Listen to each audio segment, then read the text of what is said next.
I'll never forget that afternoon. We reached Lake Agnes just after lunch. It was just a little above 10,600 feet in Colorado's State Forest State Park. The air was thin and crisp.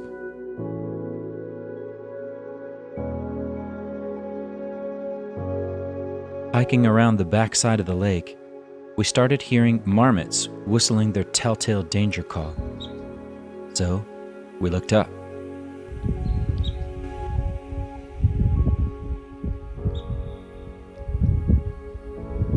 Any experience with a bald eagle is special. You can hear the marmots doing their whistle danger.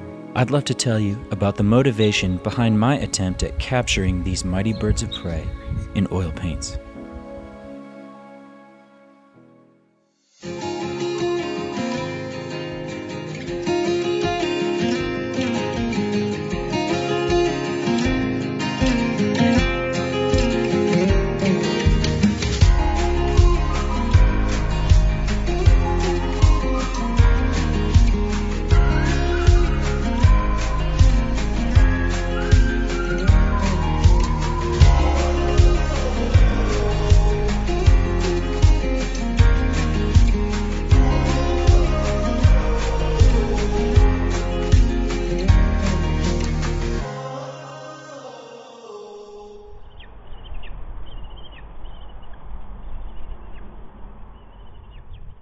Where I live, in the southern Appalachian Mountains, there are only 8 known active bald eagle nests across 7 counties.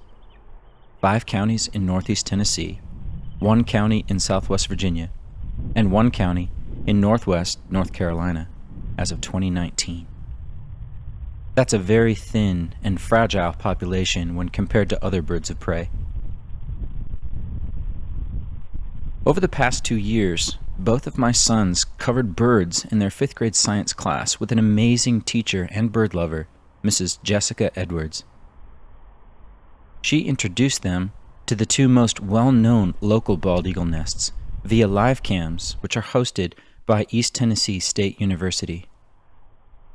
Their 5th grade classes even took a field trip to go and observe one of these nests in person.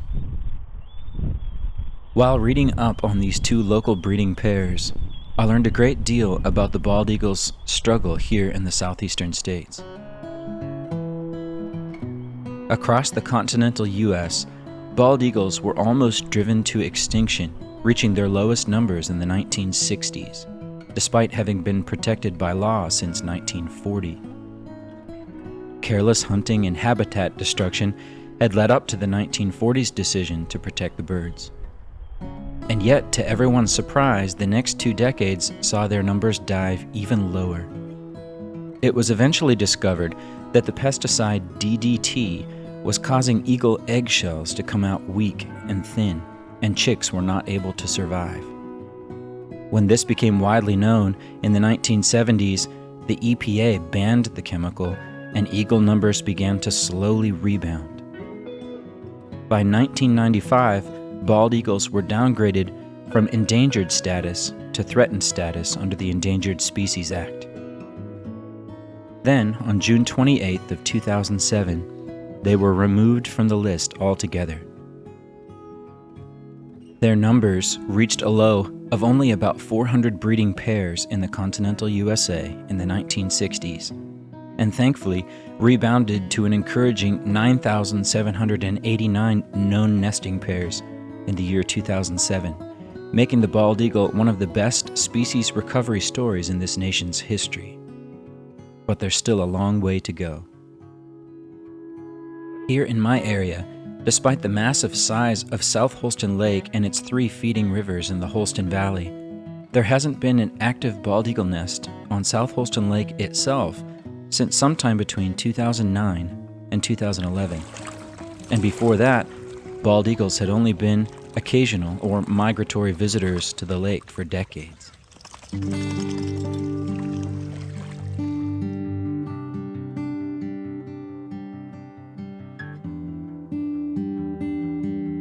Maybe it was watching the 2 pairs interacting with their young on the live cams through ETSU. Or Maybe it was the thought of how close we came to losing bald eagles in the southeast altogether. Or maybe it was both. Either way, I was motivated to try composing a painting that would represent my hope of seeing a nesting pair back on the shores of South Holston Lake again in my lifetime. My hope was that this painting would do two things. First, that it would capture the bird's magnificence. And second, that it would spread a desire to see the birds return to this region in some numbers. Hopefully through the painting itself and through this video and the story behind the painting, those two goals will be reached. Enjoy watching the remaining time lapse, which covers the whole span of how the piece came together.